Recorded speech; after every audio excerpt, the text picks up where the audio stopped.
ನಮಸ್ತೆ. ನಾನು S ಉಮೇಶ್‌ರವರ Kashmiri dairy ಅನ್ನೋ ಪುಸ್ತಕದ ಬಗ್ಗೆ ಹೇಳ್ತಾ ಇದ್ದೆ. ಹಾಗೆ ನಾನು 1947ರಲ್ಲಿ ಅಂದರೆ ಭಾರತಕ್ಕೆ ಸ್ವತಂತ್ರ ಬರೋಂಥ ಟೈಮಿಂದ ಹಿಡಿದು ಇಲ್ಲಿವರೆಗೂ ಹೇಳ್ತಾ ಇದ್ದೆ. ಅಂದರೆ ನಾನು ಕಾರ್ಗಿಲ್ ಯುದ್ಧದ ಬಗ್ಗೆ ಹೇಳ್ತಾ ಇದ್ದೆ. ಮೇ 14, 1999ರಲ್ಲಿ ಕಾರ್ಗಿಲ್ ಯುದ್ಧ ಆಗುತ್ತೆ.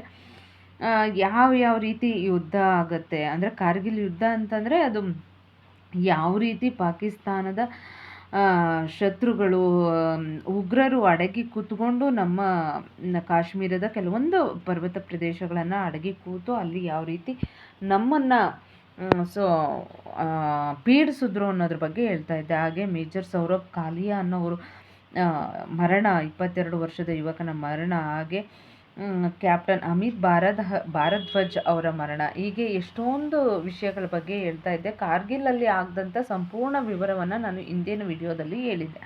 ಅಂದರೆ ಕಾರ್ಗಿಲ್ ಸೆಕ್ಟರಲ್ಲಿ ಆಗಿದ್ದಂಥದ್ದು, ಬಜರಂಗ ಪೋಸ್ಟ್ ಅನ್ನೋ ಪ್ರದೇಶದಲ್ಲಿ. ಈಗ ದ್ರಾಸ್ ಸೆಕ್ಟರ್, ಇದು ಮೇ 22, 1999ರಲ್ಲಾಗಿದ್ದು, ಕಾರ್ಗಿಲ್ ಸೆಕ್ಟರಲ್ಲಾಗಿದ್ದು ಮೇ 14, 1999. ಇದು ತೋಲೋಲಿಂಗ್ ದ್ರಾಸ್ ಅನ್ನೋ ಒಂದು ಪ್ರದೇಶದಲ್ಲಿ ಆಗಿರುವಂಥದ್ದು. ಅಂದರೆ ನಮ್ಮ ಸೈನ್ಯದ ಮೊದಲ ಟಾರ್ಗೆಟ್ ಏನಾಗಿರುತ್ತೆ, ತೋಲೋಲಿಂಗ್ ದ್ರಾಸ್ ಸೆಕ್ಟರ್ ಅನ್ನೋದು ಒಂದು ಮಹಾಪರ್ವತ ಆಗಿರುತ್ತೆ. ಅದನ್ನು ನಾವು ವಶಪಡಿಸ್ಕೋಬೇಕು ಅನ್ನೋದು ಆಗಿರುತ್ತೆ. ಯಾಕಂದರೆ ಅದು ಶತ್ರು ಸೈನ್ಯಗಳು ಅಲ್ಲಿ ಕೂತ್ಕೊಂಡ್ಬಿಟ್ಟಿರ್ತಾರಲ್ಲ, ಅವ್ರನ್ನ ಅಲ್ಲಿಂದ ಓಡಿಸಿ ನಮ್ಮ ಸೈನ್ಯ ಪ್ರಾಬಲ್ಯವನ್ನು ಮೆರೆಯುವಂಥದ್ದು ಆಗಿರುತ್ತೆ. ಇದು ಶ್ರೀನಗರ ಮತ್ತು ಲೇಹ್ ಸಂಪರ್ಕವನ್ನು ಕಲ್ಪಿಸುವಂಥ ಒಂದು ರಾಷ್ಟ್ರೀಯ ಹೆದ್ದಾರಿಯ ಪಕ್ಕದಲ್ಲೇ ಇರುತ್ತೆ. ಭಾರತೀಯ ಸೈನ್ಯ ಮದ್ದು ಗುಂಡು ಮತ್ತು ಶಸ್ತ್ರಾಸ್ತ್ರಗಳನ್ನು ಸಾಗಿಸುವ ಪ್ರಮುಖ ಹೆದ್ದಾರಿ ಕೂಡ ಇದಾಗಿರುತ್ತೆ. ಇದು ಅಂದರೆ ಈ ಪಾಕಿಸ್ತಾನದ ಶತ್ರುಗಳು ಸೈನಿಕರು ಈ ತೋಲೋಲಿಂಗ್ ಅನ್ನೋ ಪ್ರದೇಶದಲ್ಲಿ ಕುಳಿತುಕೊಂಡು ಅಲ್ಲಿ ಹೆದ್ದಾರಿಯನ್ನು ಸಂಪರ್ಕವನ್ನು ಕಡಿತಗೊಳಿಸಿದ್ರೆ ಅಲ್ಲಿಗೆ ಎಲ್ಲವೂ ಮುಗಿಯುತ್ತೆ ಅಂತ. ಮತ್ತು ಲೇಹ್ ಮತ್ತು ಸಿಯಾಚಿನ್ನನ್ನು ಸುಲಭವಾಗಿ ನಾವು ವಶಪಡಿಸ್ಕೊಬಿಡ್ಬಹುದು ಅನ್ನೋ ಒಂದು ಹುನ್ನಾರದಲ್ಲಿ ಇರ್ತಾರೆ. ಅದೇ ಯೋಚನೆಯೊಂದಿಗೆ ಅವರು ತೋಲೋಲಿಂಗನ್ನ ಮಹಾಪರ್ವತವನ್ನು ಏರಿ ಕುತ್ಕೊಂಡ್ಬಿಟ್ಟಿರ್ತಾರೆ. ಅವರಿಗೆ ಇಡೀ ಹೆದ್ದಾರಿಯ ಸಂಪೂರ್ಣವಾದ ಸ್ಪಷ್ಟವಾಗಿ ಕಾಣಿಸ್ತಾ ಇರುತ್ತೆ. ಅಂದರೆ ಎಲ್ಲಿ ಯಾರು ಏನು ಮಾಡ್ತಿದ್ದಾರೆ, ಅಂದರೆ ನಮ್ಮ ಸೈನಿಕರು ಎಲ್ಲಿ ಯಾವ ರೀತಿ ಬರ್ತಿದ್ದಾರೆ ಪ್ರತಿಯೊಂದು ಗೊತ್ತಾಗ್ತಾ ಇರುತ್ತೆ. ಅಲ್ಲೂ ಒಮ್ಮೆ ಒಂದು ಶೆಲ್ ದಾಳಿ ಪ್ರಾರಂಭ ಆದರೆ ಅವು ಸೇನಾ ವಾಹನಗಳ ಮೇಲೆ ಕರಾರುವಕ್ಕಾಗಿ ಬಂದು ಬೀಳ್ತಾ ಇತ್ತು. ಅಂದರೆ ಕೆಳಗಡೆ ನಮ್ಮದು ಸೇನೆ ಏನಾದ್ರು ಕಾರ್ಯಾಚರಣೆಯನ್ನು ಆರಂಭಿಸಿದ್ರೆ ಮೇಲೆ ಕುಳಿತಿದ್ದಂತಹ ಆ ಶತ್ರು ಸೈನ್ಯಕ್ಕೆ ಎಲ್ಲ ಕರಾರುವಕ್ಕಾಗಿ ಕಾಣಿಸ್ತಾ ಇತ್ತು. ಮತ್ತು ಅವರು ನಮ್ಮ ಮೇಲೆ ದಾಳಿಯನ್ನು ಕರಾರುವಕ್ಕಾಗಿ ಮಾಡೋದಕ್ಕೆ ಸಾಧ್ಯ ಆಗ್ತಾ ಇತ್ತು. ಹಾಗಾಗಿ ನಮ್ಮವರು ಏನು ಮಾಡ್ತಾಯಿದ್ರು, ಹಗಲು ವೇಳೆಯಲ್ಲಿ ಅಲ್ಲಿ ಸಂಚಾರವನ್ನು ನಿಷೇಧ ಮಾಡಿಸ್ತಾ ಇದ್ರು. ಮತ್ತು ದೊಡ್ಡ ದೊಡ್ಡ ವಾಹನಗಳೇನಾದ್ರು ಸಂಚಾರ ಮಾಡಬೇಕಾದ್ರೆ ರಾತ್ರಿ ಹೊತ್ತು ಸಹ ಹೆಡ್ಲೈಟನ್ನು ಆಫ್ ಮಾಡಿಕೊಂಡು ನಿಧಾನಕ್ಕೆ ಹೋಗುವಂಥ ಕಾರ್ಯಾಚರಣೆಯನ್ನು ಆರಂಭಿಸಿದರು. ಅಂದು ಮೇ 22, 1999 ಸೈನ್ಯದ 8ನೇ ಗ್ರ್ಯಾನಿಯೇಡರ್ಸ್ ರೆಜಿಮೆಂಟ್ ತೋಲೋಲಿಂಗ್ಗೆ ಮುತ್ತಿಗೆ ಹಾಕಲು ಹೋಗ್ತಾರೆ. ಆ ಟೈಮಲ್ಲಿ ದುಶ್ಮನ್ಗಳು ಅಂದರೆ ಪಾಕಿಸ್ತಾನದ ಸೈನಿಕರಿಂದ ಏಕಾಏಕಿ ಗ್ರೆನೇಡ್ ಮತ್ತು ರಾಕೆಟ್ ಲಾಂಚರ್ ದಾಳಿ ಪ್ರಾರಂಭ ಆಗಿರುತ್ತೆ. ಅಂದರೆ ನಾನು ಹೇಳ್ತಾ ಇದ್ದೆ, ಕೆಳಗಡೆ ನಮ್ಮವ್ರು ಇರ್ತಾರೆ, ಮೇಲೆ ಅವ್ರು ಇರ್ತಾರೆ. ಮೇಲಿಂದ ಕೆಳಗಡೆ ಗುಂಡಿನ ಮಳೆ ಆದಾಗ ನಮ್ಮ ಪ್ರಯತ್ನ ವಿಫಲ ಆಗುತ್ತೆ. ಮತ್ತು 2ನೇ ಸಾರಿ ಮೇಜರ್ ರಾಜೇಶ್ ಅನ್ನೋರು ಮತ್ತು ಕ್ಯಾಪ್ಟನ್ ಸಚಿನ್ ನಿಂಬಾಳ್ಕರ್ ಮತ್ತು ಲೆಫ್ಟಿನೆಂಟ್ ಬಲ್ವಾನ್ ಸಿಂಗ್ ಅನ್ನೋ 3 ಅಧಿಕಾರಿಗಳು ತಮ್ಮ ತಂಡದೊಂದಿಗೆ 3 ದಿಕ್ಕುಗಳಿಂದ ತೋಲೋಲಿಂಗ್ನ ಸುತ್ತಲಾರಂಭಿಸ್ತಾರೆ. ನಾನು ಹೇಳಿದೆ ಕತ್ತಲೆಯಲ್ಲಿ ಮಾಡುವಂಥ ಕೆಲಸ. ಯಾಕೆಂದರೆ ಬೆಳಗಿನ ಹೊತ್ತು ಮೇಲೆ ಕೂತಿರೋದ್ರಿಂದ ನಮ್ಮ ಸೈನಿಕರು ಏನೇ ಮಾಡಿದ್ರೂ ಕಾಣಿಸುತ್ತೆ. ಹಂಗಾಗಿ ಆ ಕತ್ತಲೆಯಲ್ಲಿ ಪರ್ವತವನ್ನು ಏರುತ್ತಾ ಮೇಲೆ ಬರ್ತಾರೆ. ರಾಜೇಶ್ ಅಧಿಕಾರಿ ಶತ್ರುಗಳಿಂದ ಕೇವಲ 50 ಮೀಟರ್ ದೂರದಲ್ಲಿರ್ತಾರೆ. ದುಶ್ಮನ್ನ ಮೊದಲ ಬಂಕರ್ ಅವ್ರ ಕಣ್ಣು ಮುಂದೆನೇ ಇರುತ್ತೆ. ಸಮಯ ನೋಡಿ ಈ ಮೇಜರ್ ಏಕಾಏಕಿ ಫೈರಿಂಗನ್ನು ಮಾಡ್ತಾರೆ. ಅವರ ಬಂದೂಕುಗಳು ಪಾಕಿಸ್ತಾನದ ಇಬ್ಬರ ಉಗ್ರರ ಎದೆಯನ್ನು ಸೀಳುತ್ತೆ. ಕೂಡಲೇ ಉಗ್ರರು ಎಚ್ಚೆತ್ಕೊಂಡ್ಬಿಡ್ತಾರೆ. ಅಲ್ಲದೆ ಏಕಾಏಕಿ ಮೇಜರ್ ಆ ಅಧಿಕಾರಿಯ ಮೇಲೆ ಗುಂಡಿನ ಮರೆಗಳಿದ್ದಾರೆ. ಆ ಮೇಜರ್ ಅಧಿಕಾರಿ ಅಲ್ಲೇ ಸ್ಥಳವನ್ನು ಅಸುನೀಗ್ತಾರೆ. ಅಂದರೆ ಅವ್ರ ದೇಹದಲ್ಲಿ ಒಂಥರ ಗುಂಡುಗಳು ಹೊಕ್ಕಿರೋದು ರಂಗೋಲಿ ಬಿಟ್ಟಂಗೆ ಆಗ್ಬಿಟ್ಟಿರುತ್ತೆ ಅಂತ ಆ ಮಟ್ಟಿಗೆ ಅವರು ಫೈರನ್ನು ಮಾಡಿರ್ತಾರೆ. ಆ ಸ್ಥಳದಲ್ಲೇ ಅವರು ಹುತಾತ್ಮರಾಗುತ್ತಾರೆ. ಇತ್ತ ಕಡೆ ಮತ್ತೊಂದು ಕಡೆಯಿಂದ ಬರ್ತಾ ಇದ್ದಂಥ ಸಚಿನ್ ನಿಂಬಾಳ್ಕರ್ ಹೇಗಾದರೂ ಮಾಡಿ ಆ ಮೇಜರ್ ಅಧಿಕಾರಿಯನ್ನು ರಾಜೇಶ್ ಮೇಜರ್ ಅಧಿಕಾರಿ ರಾಜೇಶ್ ಅವರ ಹೆಣವನ್ನು ಹೇಗಾದರೂ ಮಾಡಿ ಅಲ್ಲಿಂದ ಹೊರಗೆ ತಗೊಬರಬೇಕು ಅಂತ ಪ್ರಯತ್ನ ಮಾಡ್ತಾರೆ. ಅದಕ್ಕೆ ಪಾಕಿಸ್ತಾನಿ ಸೈನಿಕರು ಅವಕಾಶವನ್ನು ಕೊಡೋದಿಲ್ಲ. ಅವರನ್ನು ಸಹ ಕೊಂದಾಕ್ತಾರೆ. ಅಂದು ಜೂನ್ 2, 1999 ಲೆಫ್ಟಿನೆಂಟ್ ಕರ್ನಲ್ ವಿಶ್ವನಾಥ್ ಅನ್ನೋರ ನೇತೃತ್ವದಲ್ಲಿ ಮತ್ತೆ ಆಕ್ರಮಣಕ್ಕೆ ಮುಂದಾಗ್ತಾರೆ ನಮ್ಮ ಸೈನ್ಯದವರು. ಒಂದೆಡೆ ಮೈತುಂಬ ತೋಸು ಹೊದ್ದು ಅಂದರೆ ಬಂದೂಕುಗಳನ್ನು ಹೊದ್ದು ಬಿದ್ದಿದ್ದ ಮೇಜರ್ ಅಧಿಕಾರಿ, ಮತ್ತೊಂದು ಕಡೆ ಬೋರ್ಗರಿಯುತ್ತಿದ್ದ ಬಂದೂಕುಗಳು. ಇದೊಂದು ಭಯಾನಕವಾದ ಸನ್ನಿವೇಶ ಆಗಿರುತ್ತೆ. ಆದರೂ ಸಹ ವಿಶ್ವನಾಥ್ ಎದೆಗುಂದಲ್ಲ. ಆ ತಂಡಕ್ಕೆ ಹೇಳ್ತಾರೆ ಕವರ್ ಫೈರ್ ನೀಡುವಂತೆ ಆದೇಶ ಮಾಡ್ತಾರೆ. ಅವರ ಕೈಯಲ್ಲಿದ್ದ ಬಂದೂಕಿನಿಂದ ಗುಂಡುಗಳು ಒಂದೇ ಸಮನೆ ಸಿಡಿಯುತ್ತಿರುತ್ತೆ. ಒಂದೊಂದೇ ಹೆಜ್ಜೆ ಇಟ್ಕೊಂಡು ಬಂಡೆ ಮೇಲಿಂದ ಬಂಡೆ, ಕೊರಕಲಲ್ಲಿ ಇದ್ದ ಕಡೆ ಕೊರಕಲಲ್ಲೂ ಹಿಂಗೆ ಮೇಜರ್ ರಾಜೇಶ್ ಅಧಿಕಾರಿ ಶವದ ಬಳಿ ಬರ್ತಾರೆ, ಆ ಶವವನ್ನು ಹೊತ್ಕೊಂಡು ಹೋಗೋದಕ್ಕೆ ಅಂತ.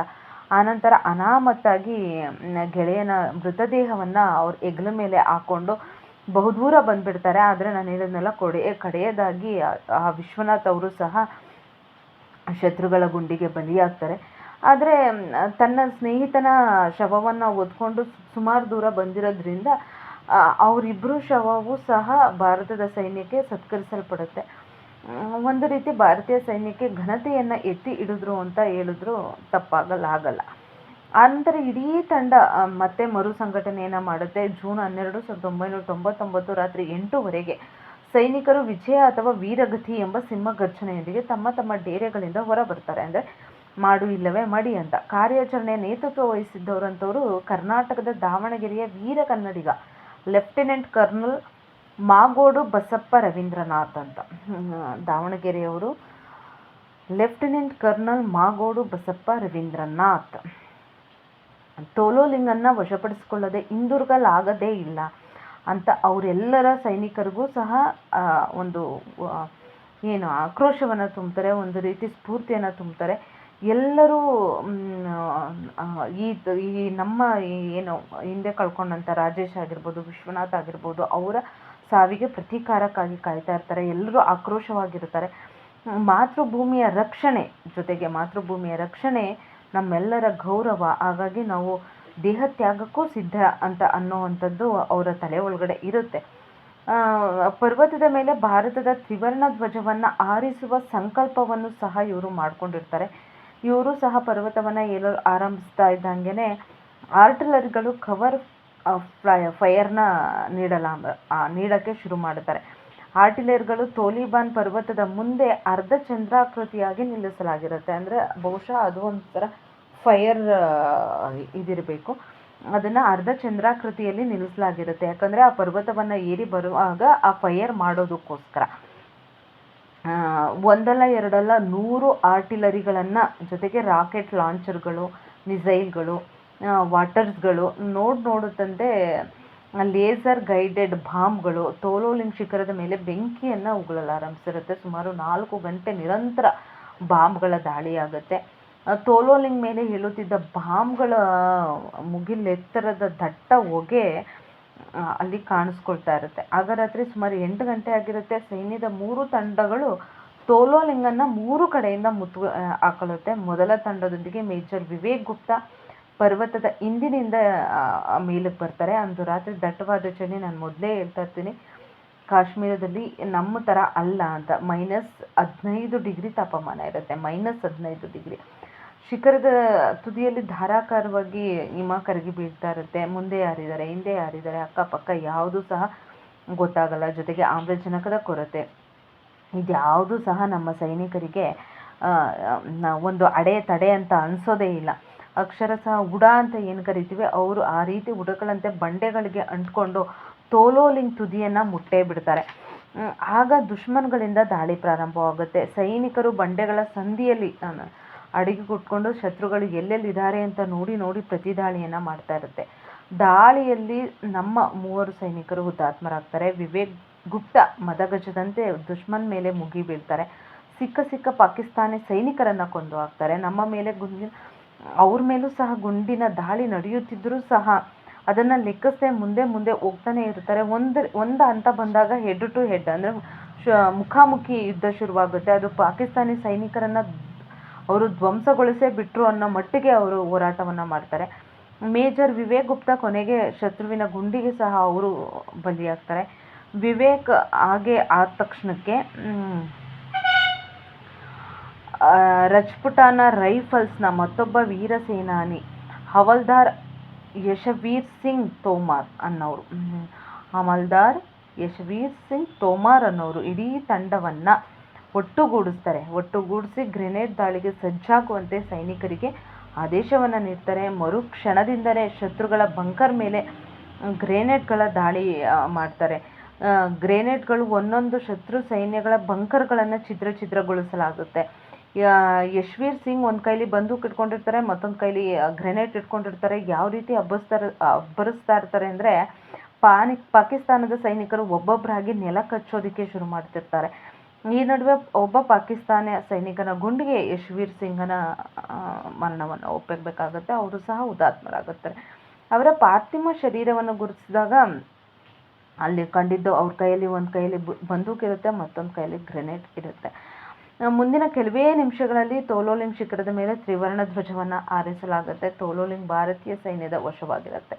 ಅಂದರೆ ತೋಲೋಲಿಂಗ್ 1ರಲ್ಲೇ ಸುಮಾರು 4 ಉನ್ನತ ಮಟ್ಟದ ಅಧಿಕಾರಿಗಳಾಗಿರ್ಬೋದು, 2 JCOಗಳಾಗಿರ್ಬೋದು, 14 ಸೈನಿಕರ ನೆತ್ತರು ಹರಿದು ಬಂದಿರುತ್ತೆ. ಮುಂದೆ ಭಾರತ ಸರ್ಕಾರ ಈ ಭಯಾನಕ ಕಾಳಗದಲ್ಲಿ ಹೋರಾಡಿ ಮಡಿದ ಮೇಜರ್ ವಿವೇಕ್ ಗುಪ್ತಾ ಆಗಿರ್ಬೋದು, ಮೇಜರ್ ಅಧಿಕಾರಿ ಮತ್ತು ಲೆಫ್ಟಿನೆಂಟ್ ಕರ್ನಲ್ ವಿಶ್ವನಾಥ್ ಅವರಾಗಿರ್ಬೋದು, ಇವ್ರಿಗೆಲ್ಲರಿಗೂ ಮಹಾವೀರ ಚಕ್ರ ಮತ್ತು ಹಮಲ್ದಾರ್ ಯಶ್ವೀರ್ ಸಿಂಗ್ ತೋಮರ್ಗೆ ವೀರ ಚಕ್ರವನ್ನು ನೀಡಿ ಗೌರವಿಸುತ್ತೆ. ಒಮ್ಮೆ ತೋಲೋಮಾರ್ ಕೈವಶವಾಗುತ್ತಿದ್ದಂತೆ ಅಲ್ಲಿ ಇದ್ದ ಸುತ್ತಮುತ್ತ ಎಲ್ಲ ಶಿಖರಗಳು ಒಂದೊಂದಾಗಿ ಭಾರತದ ಸೈನ್ಯಕ್ಕೆ ಸೇರುತ್ತಾ ಬರುತ್ತೆ. ಹೋರಾಟದಲ್ಲಿ ಸೈನ್ಯದ 16 ಸಿಂಹಗಳು ಬಲಿಯಾಗುತ್ತೆ. ಅಂಥ ಶಿಖರದಲ್ಲಿ ಪಾಯಿಂಟ್ 5140 ಮತ್ತು ಪಾಯಿಂಟ್ 4875 ಬಹು ಮುಖ್ಯವಾಗಿದ್ದಂಥದ್ದು. ಅಲ್ಲಿ ಏನಾಯಿತು ಅಂತ ಅನ್ನೋದನ್ನು ನಾನು ನೆಕ್ಸ್ಟ್ ವಿಡಿಯೋದಲ್ಲಿ ಹೇಳ್ತೀನಿ.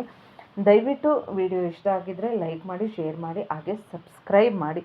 ಇದಿಷ್ಟು ಏನು ದ್ರಾಸ್ ಸೆಕ್ಟರ್ ಮೇ 22, 1999ರಲ್ಲಿ ಆದಂತಹ ಒಂದು ಕಾರ್ಗಿಲ್ನಲ್ಲಿ ದ್ರಾಸ್ ಸೆಕ್ಟರಲ್ಲಿ ಆದಂತಹ ಒಂದು ಘಟನೆ ಅಂತ ಹೇಳ್ಬೋದು. ಇಷ್ಟ ಆಗಲಿಲ್ಲ ಅಂದರೆ ಡಿಸ್ಲೈಕು ಮಾಡಿ.